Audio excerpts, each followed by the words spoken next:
I had the promise of the Church's prison when I submitted, and if I had but been there, and not left here in the hands of my enemies, this miserable fate had not befallen me. Oh, I appeal to God, the great Judge, against the injustice which has been done me." There was none there that could endure it. They turned away, with the tears running down their faces.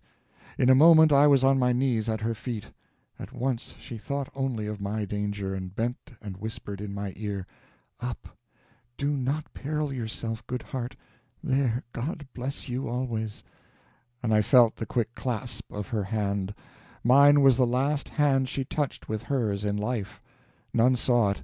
History does not know of it, or tell of it. Yet it is true, just as I have told it. The next moment she saw Cochon coming, and she went and stood before him and reproached him, saying, "Bishop, it is by you that I die."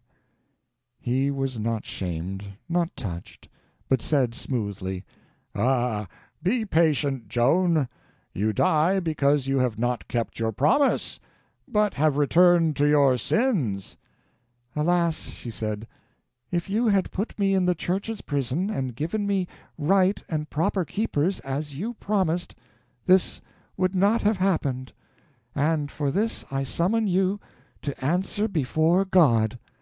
Then Cochon winced, and looked less placidly content than before, and he turned him about and went away. Joan stood awhile musing. She grew calmer, but occasionally she wiped her eyes, and now and then sobs shook her body. But their violence was modifying now, and the intervals between them were growing longer. Finally she looked up and saw Pierre Maurice, who had come in with the Bishop, and she said to him, "Master Peter, where shall I be this night?" "Have you not good hope in God?" "Yes, and by his grace I shall be in paradise." Now Martin Ladvenu heard her in confession, then she begged for the sacrament. But how grant the communion to one who had been publicly cut off from the Church, and was now no more entitled to its privileges than an unbaptized pagan? The brother could not do this, but he sent to Cochon to inquire what he must do.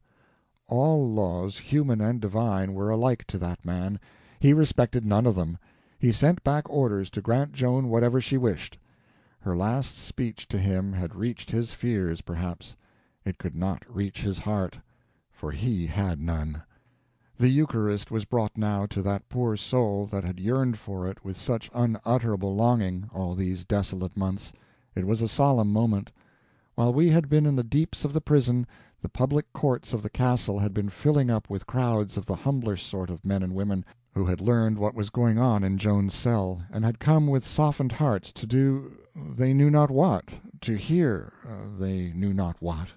We knew nothing of this, for they were out of our view, and there were other great crowds of the like cast gathered in masses outside the castle gates, and when the lights and the other accompaniments of the sacrament passed by, coming to Joan in the prison, all those multitudes kneeled down and began to pray for her, and many wept.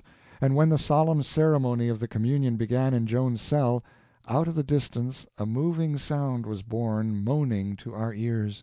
It was those invisible multitudes chanting the litany for a departing soul.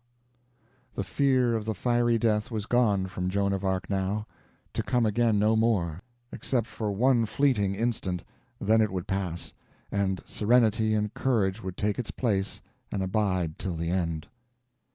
End of chapter 23.